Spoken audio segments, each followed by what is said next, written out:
Here we are. Welcome to the very first edition of the Brussels Playbook Week Ender.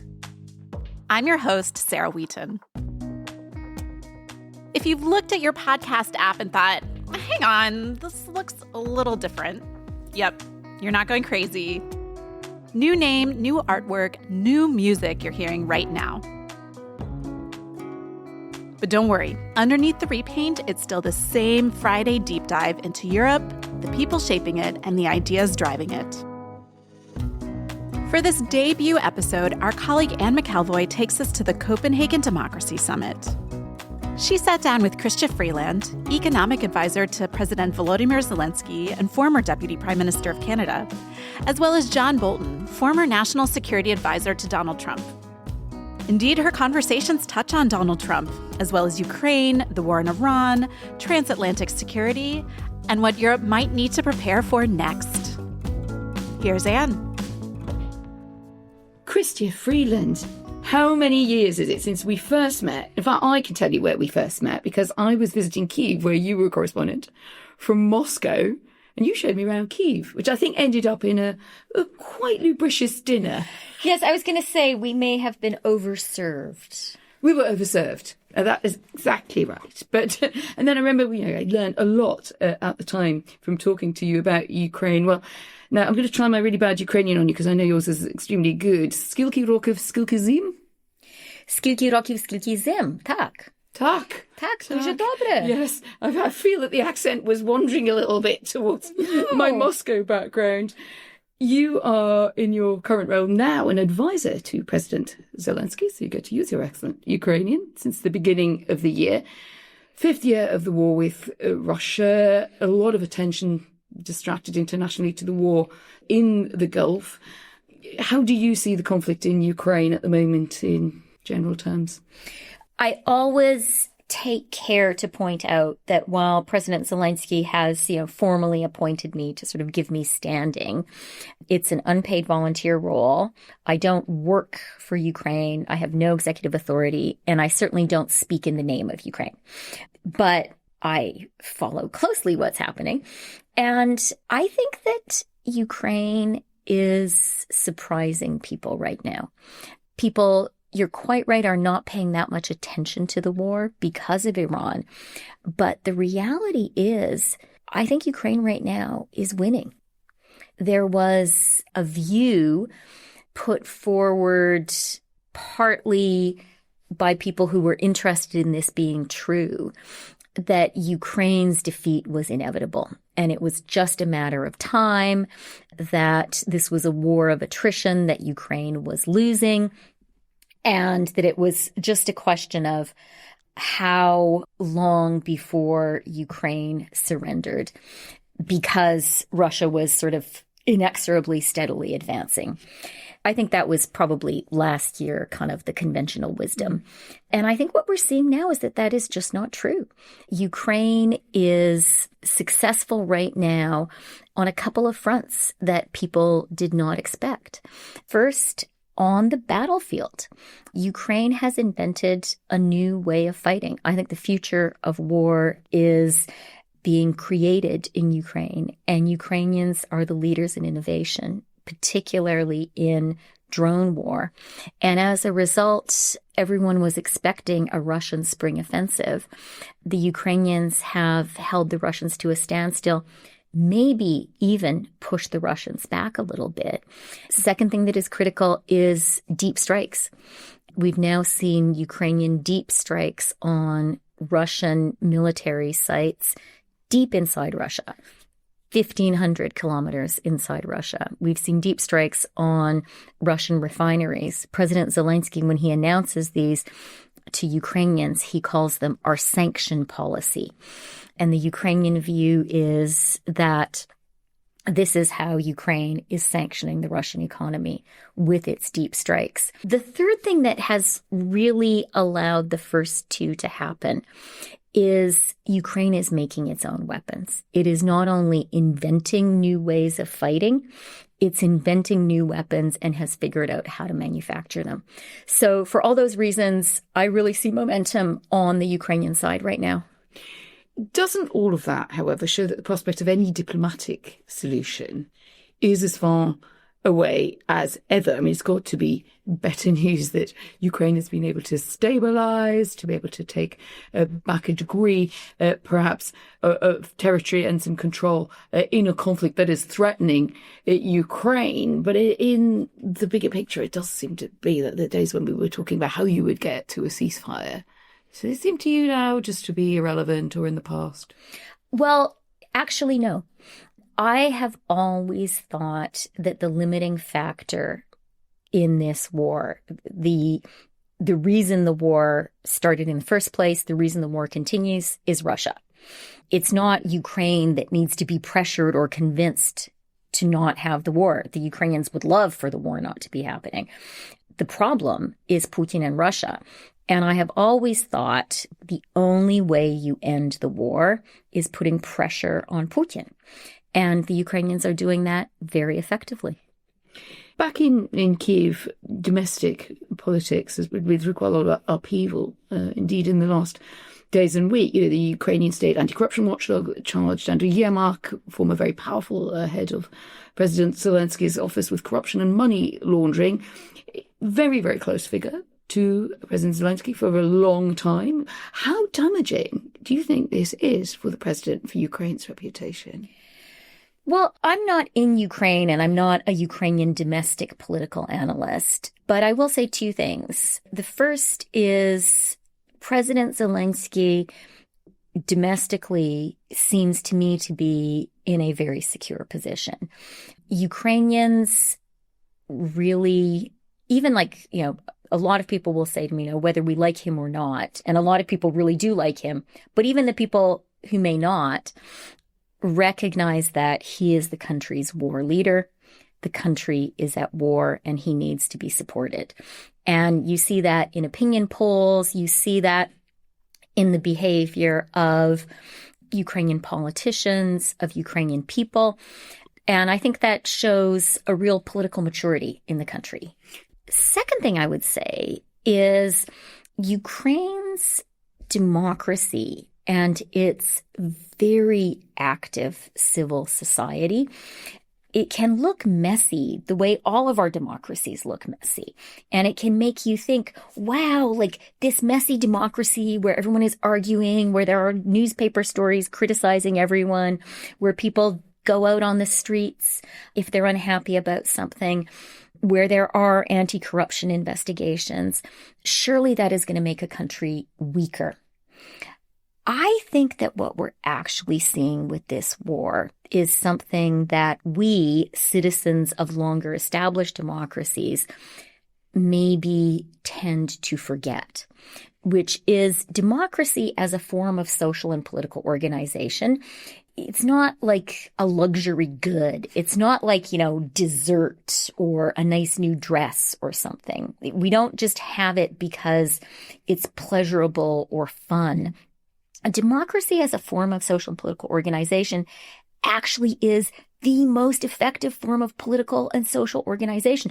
The reason Ukraine, although it has a much smaller economy, a much smaller military, has actually held Russia to a standstill is because it is a democracy. The point really is not so much about the raucous democracy of Ukraine, which I think is well made, but, here we do have, the fact that anti-corruption agencies for a while seem to be finding their work quite difficult in Ukraine. We do need to sort of ask ourselves where the revelations about Yermak lead, if they lead close to whether or not civil society is backing Volodymyr Zelenskyy.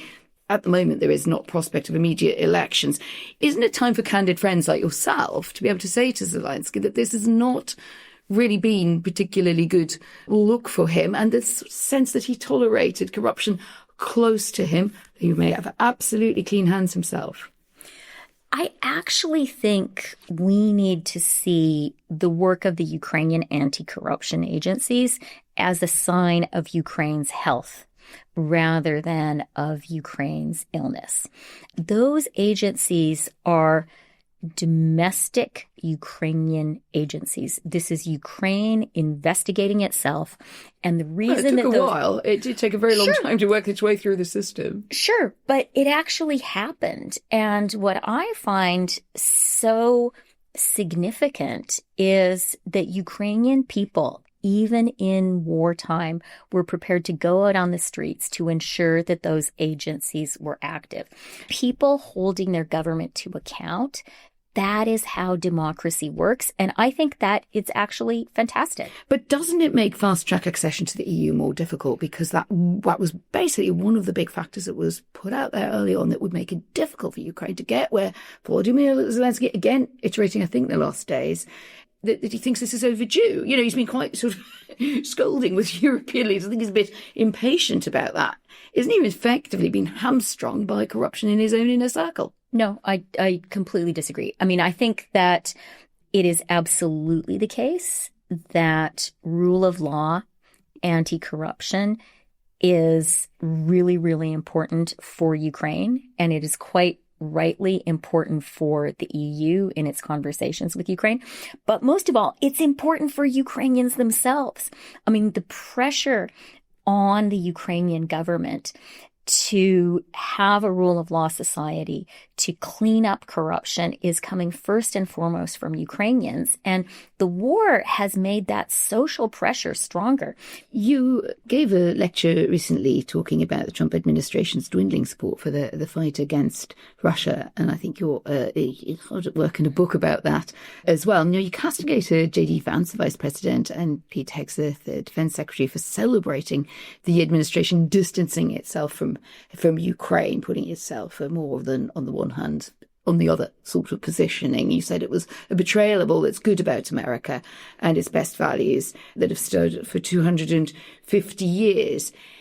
Is that you just unleashed, now that you're not in government in Canada anymore, as the dealing with the difficult neighbour? Or when you say those things, do you think, well, as in some way this will make its way through into the mind of the administration, the danger being that it just riles them? I think what America needs from us right now, America's historic friends and allies, is tough love. There was a period when I think people thought, oh, let's just flatter these guys. Let's appease.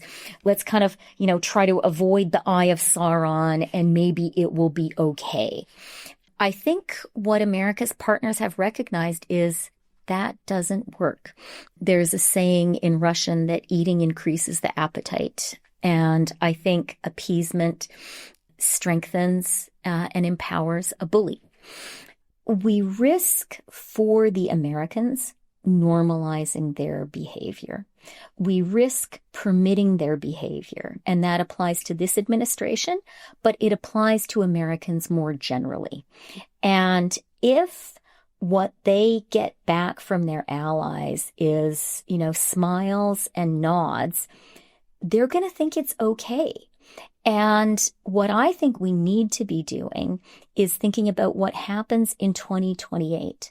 And do we want an America, not just the president, but the whole country, to think, well, we slapped our allies around a bit. Those wretched Europeans, they hadn't been paying enough for defense. Now they've started to. That's a good thing. Maybe what those guys do need is, a little bit rougher handling. If we do not think that that is an acceptable way for allies to treat each other, we have to tell the Americans that. And if they're not hearing it from us, why should we expect them to ever behave differently? But the second point quickly on Ukraine and the U.S. that I would like to make, Anne, is related, but part of this sort of process of self-justification that's going on is some supporters of this administration are starting to say, well, actually, it's been great that the administration hasn't been supporting Ukraine. It's actually been this incredibly cunning jujitsu move that has forced both the EU and Ukraine to man up and to take care of themselves. And so actually, it hasn't been a betrayal. It hasn't been that the administration has had a thumb on the scale for Putin. It's actually been a clever way to get the Europeans and the Ukrainians to do the right thing. And that is appalling. It's going to be very important, I think, going forward to be clear about who was on the right side of history. Okay, well, let's talk about that in a different context. Actually, the links to Canada's relationship with the US and beyond. We've seen Mark Carney hailing Canada's strategic partnership with Beijing when he met with President Xi in January. President Trump there this week. Obviously, we'll see what comes out of that. It does seem quite odd when we're in this sort of European context in some ways where we're defending democracies and those who are having to stand up to them, where China is also a malign actor, very much active and proactive, indeed supporting Russia in the war with Ukraine.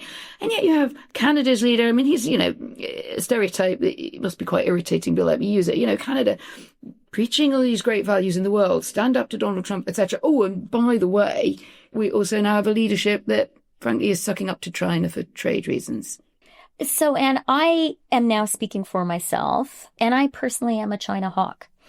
As finance minister, I imposed tariffs on Chinese steel, aluminum, and EVs. As foreign minister, I honored our extradition. Well, I was part of a government that honored our extradition treaty with the United States, maybe in part because of my experience in the Soviet Union and former Soviet Union. I don't have any illusions about how communist regimes behave. And when we deal with China, I think it's easy for us to think about the Chinese leadership reading Milton Friedman, but I think we should remember they also read Marx and Lenin and Mao. And I think those lessons are the more important ones. So from my perspective, one of the tragedies of wondering whether we call it a froidure, whether we call it a rift in the relationship between the U.S. and its traditional allies, is it makes it that much harder for us to develop a collective position when it comes to China. Do you think Mark Carney has bent too far in the direction of Beijing with this rather warm strategic partnership language? Mark is the leader of my country. He's the leader of my party, and he's my son's godfather. And well, in that case, you can definitely speak your mind. And he's, walking very careful, very fine lines right now.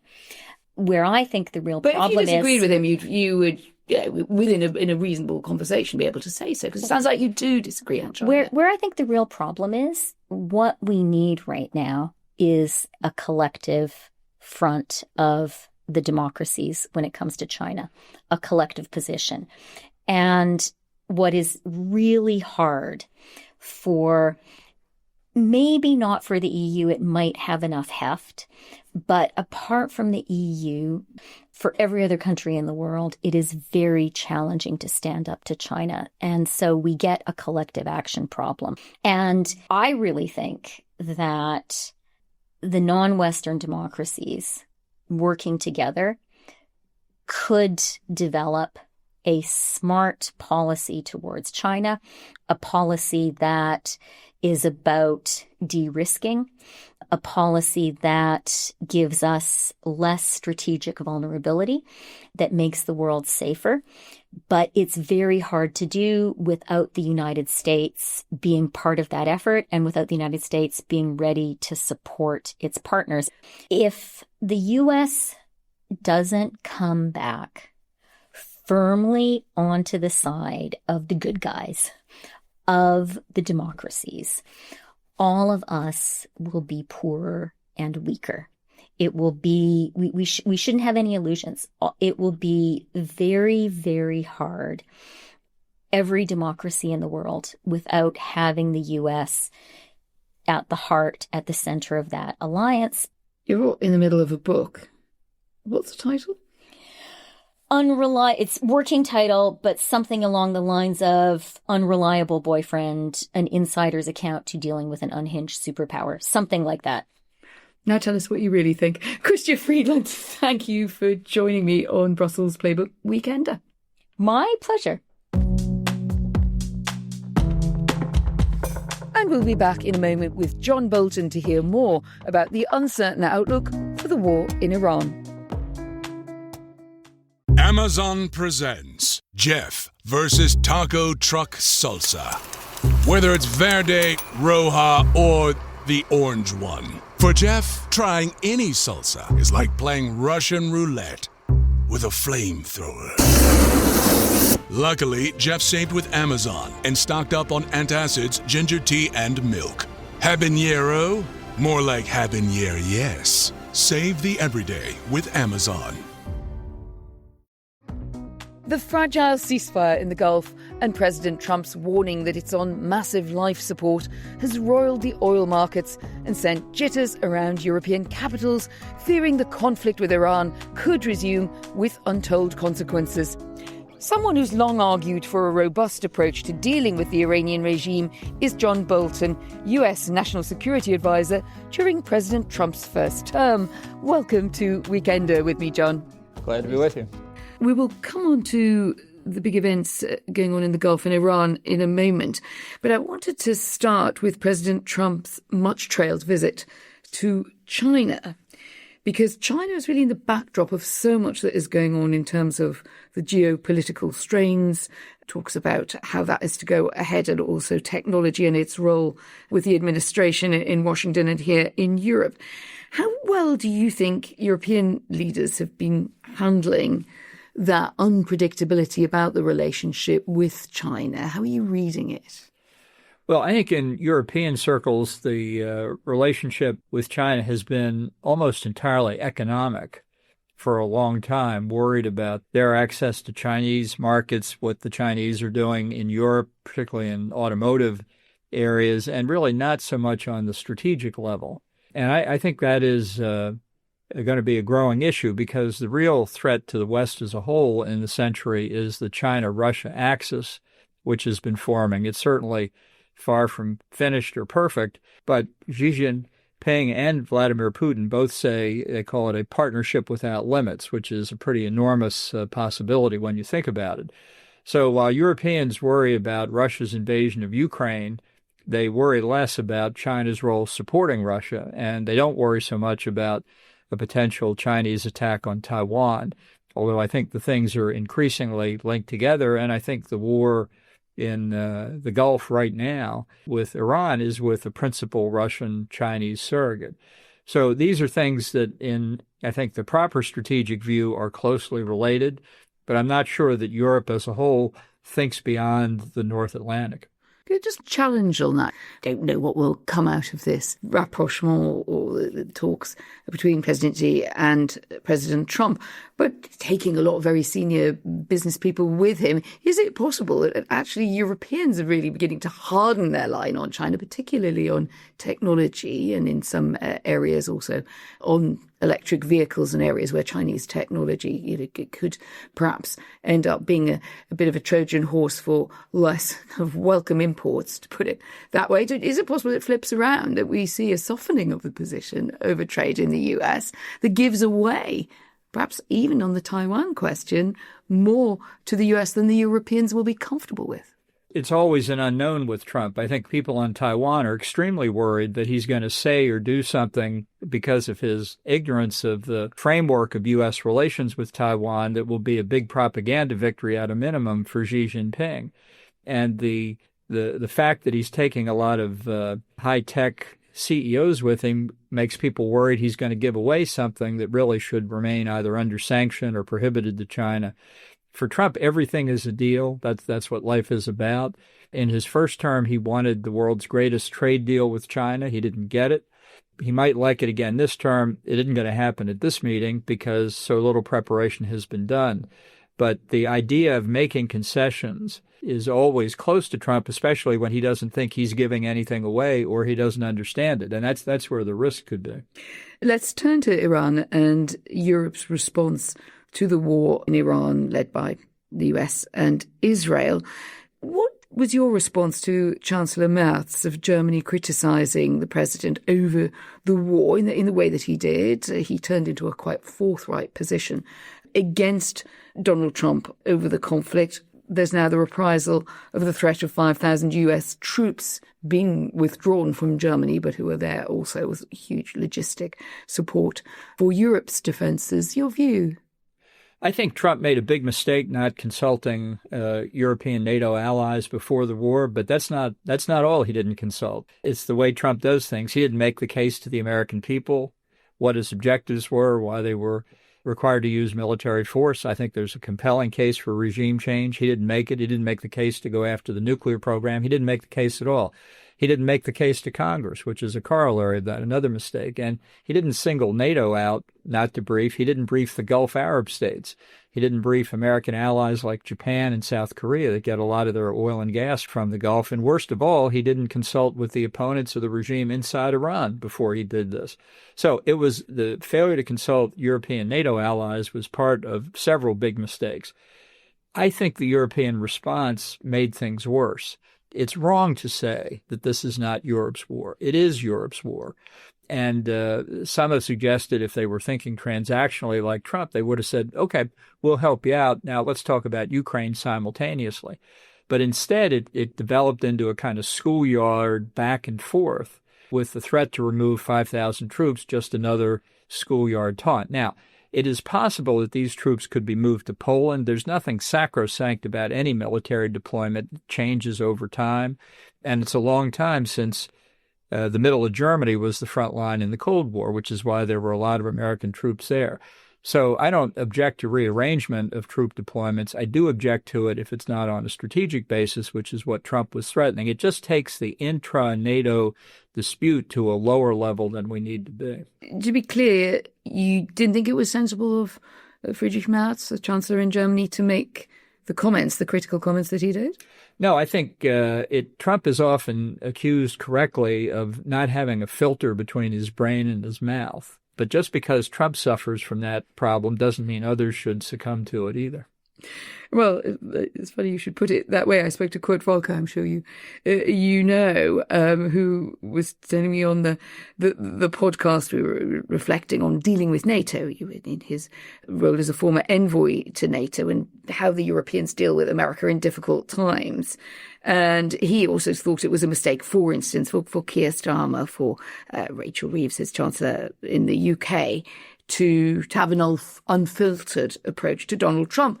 On the other hand, you have European electorates. We're sitting here in Denmark. It's still trying to form a government. We know electorates are very roiled by this international situation. They also want their governments to stand up for them. They don't really fancy just being a punching bag of Donald Trump on a bad day, as has happened with Keir Starmer in the UK, among his many other problems. Well, he may have less to worry about soon. Also true. But whether it's Keir Starmer, whether it's someone else, it's unlikely that they're going to say, do you know what, actually, we got it all wrong and we're on board with everything Donald Trump is doing in the Gulf. So is it reasonable? I mean, you know politics and you know the intersection of policy and politics so well, to say to European electorates, you just got to suck it up, whatever Trump throws out at you. Well, I don't think that's true. I think in this case, they could have made their displeasure known privately about not being consulted, but then said, we want this discussed in a meeting of the North Atlantic Council pronto.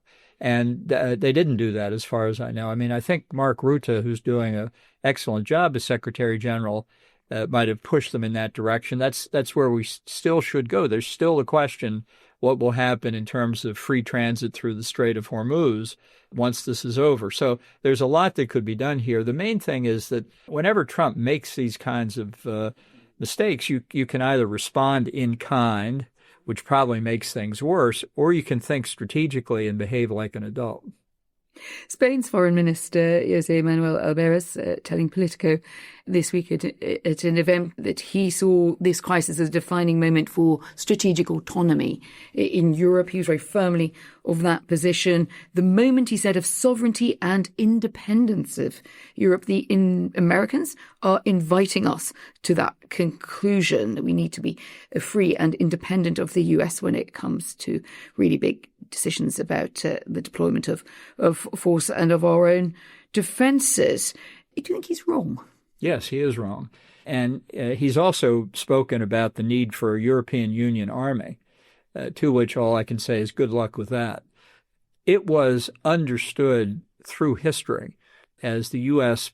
after 1945 put bases in Europe, which were in NATO countries and for NATO purposes, it was understood by everybody that those bases were part of a larger global U.S. transportation network and that they were stopping points for force projection into the Middle East, into Africa, all the way to Asia.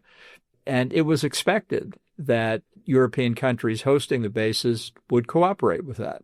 It gets rarer and rarer to see that understanding on the European side. If it's a crisis in Ukraine, everything goes. If it's a crisis in Iran, which I would just remind everybody in Europe is closer to Europe than it is to the United States, then suddenly other rules seem to apply. So turning to the Gulf, I think you said in comments this week it was the wrong time to lessen pressure on Iran, the time to increase efforts to destroy the regime.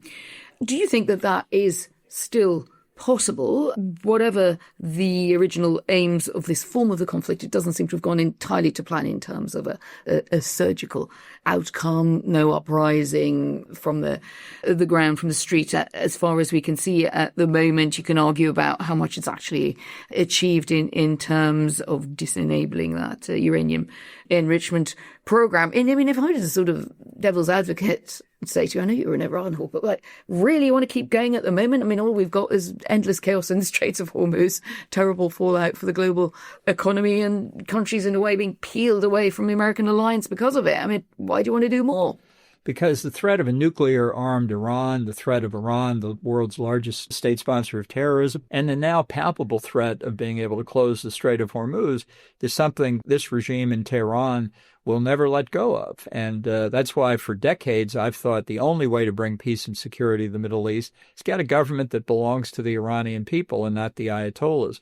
Trump has made a lot of mistakes, but it's not they're not fatal.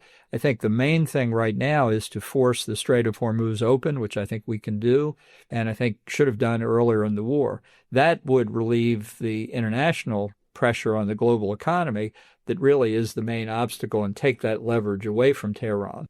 You know Donald Trump well. You served under him. You wrote a book about your time in office, which I don't think he entirely appreciated. To say the least.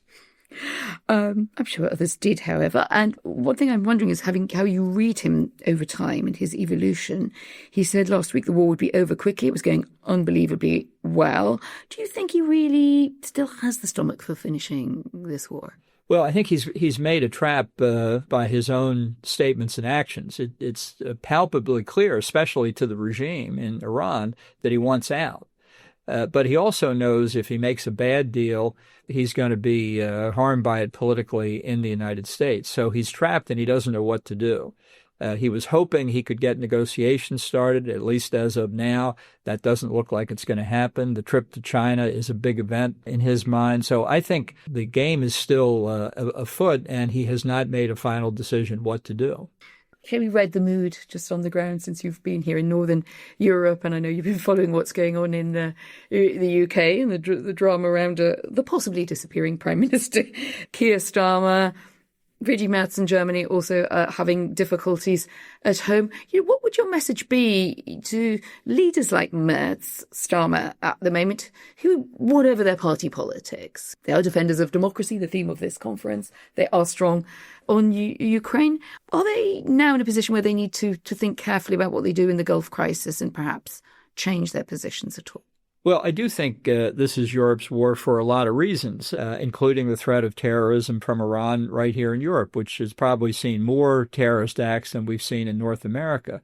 And because global oil prices are dependent on many different places, the turmoil in the Middle East affects Europe's economy just like it affects everybody else's. And to say, well, we're just not going to worry about it, I think is self-defeating on their part. I think there are plenty of things that could be done. It would minimize the tension that's been caused within NATO. I don't think it's too late to do that. It's not like Europe is filled with strong political leaders at the moment, or that the capability exists that they can handle a number of crises entirely on their own. It was a key Soviet goal during the Cold War to split the NATO alliance. And one reason among many that didn't work is that we didn't let the divisions come between us. So it'd be a cruel irony if after the Cold War we did it to ourselves. John Bolton, thank you very much for sitting down with me here in Copenhagen. Glad to do it. That was Anne McElvoy at the Copenhagen Democracy Summit, alongside our senior audio producer, Peter Snowden. And that's all we have for you this week. If you haven't already, do subscribe to the Brussels Playbook podcast to hear from us 5 days a week. And let us know what you think of our new look. Send us a note to podcast@politico.eu or a WhatsApp message using the link in the show notes. Thanks as always to our supervising producer, Deanna Sturris, and to audio producer, Saga Rigmar. I'm Sarah Wheaton. See you next week.